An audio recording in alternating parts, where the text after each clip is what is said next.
welcome to episode 2 of Australian Magic News. I've got to say, episode 1 was fairly successful. 300 odd viewers in 2 days. And the 14th most subscribed channel in Australia last week.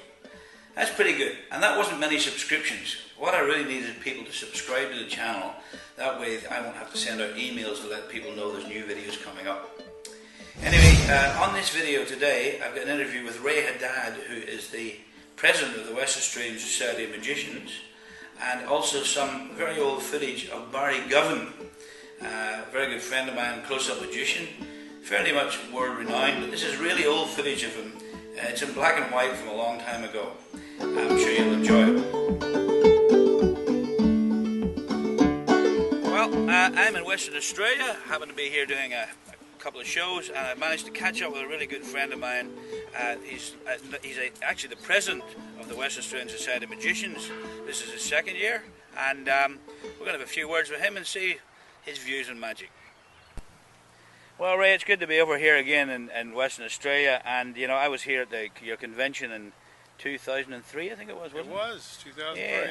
Now, for the people in Australia that don't know you, you're actually American. I am.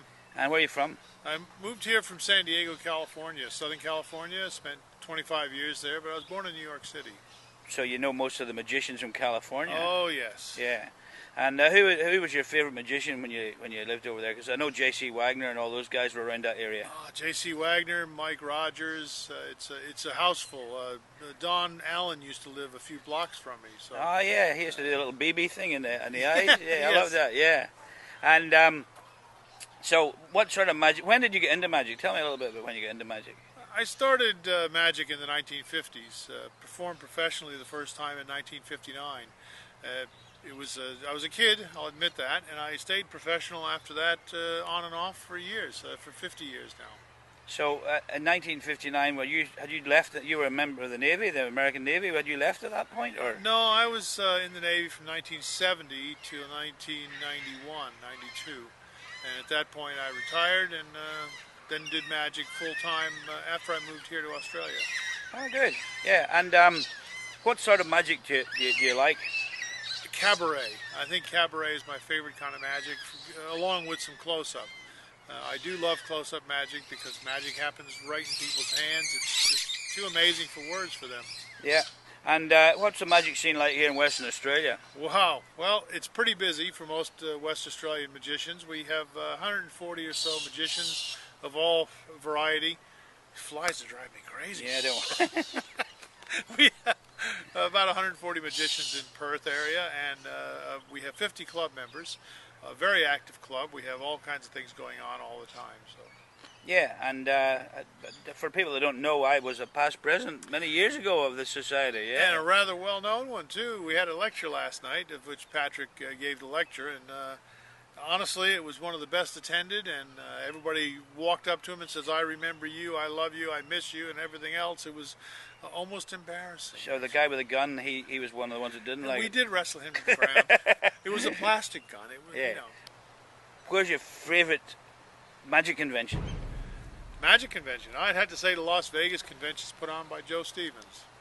That was in the past. Is that the Desert Seminar? Desert Seminar. Yeah, absolutely. I must admit that would be one of my favorite as well. Absolutely. And your favorite magic book? Oh, that would have to be Harbin Cadabra. I haven't read that. Yes, Harbin Cadabra by Robert Harbin. Just tremendous amount of information in there. You can't beat it. Favorite DVD?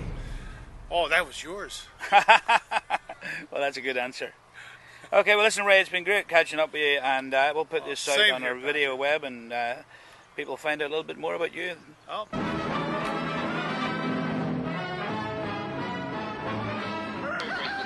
So it's very important that a lot of your card magic is very, very visual. And to this extent, I'd like to show you my opening card routine that I use in restaurants. A lot of people are not familiar with what cards look like. In other words, nines of diamonds and jacks of hearts. I'm not very familiar with people, so I'd like to show you some cards which I'm sure everyone has used before.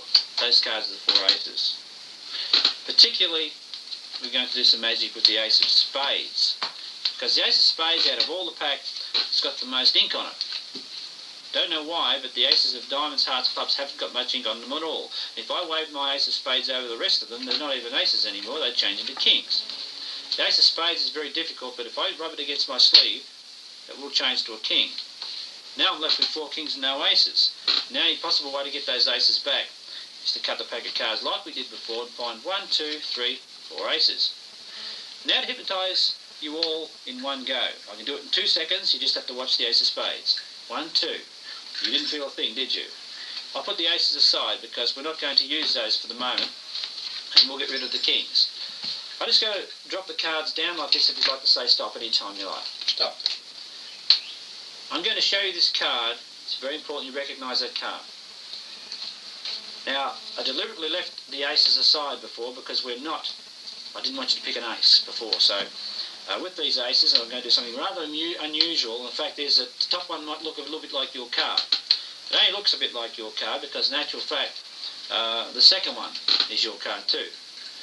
The optical illusion this gives is that the third one is also your card.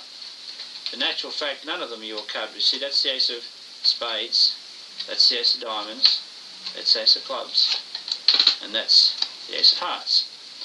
That's not a bad trick, but I still haven't found your card. To find your card, I've got to take the pack, cut it in half, go in with the aces, and grab one card. And I do believe that's your card.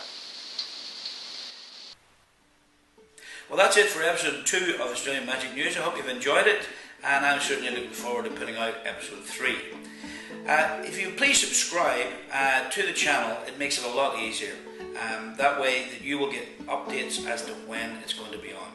And also, I really would appreciate it if people would like to get involved from the magic community and send in some pictures or videos, old things that are happening, some shots of them performing somewhere, just so that we can keep the thing up and running and make it as wide a base as possible. Anyway, thanks again for watching, and we'll see you next time on Australia Magic News.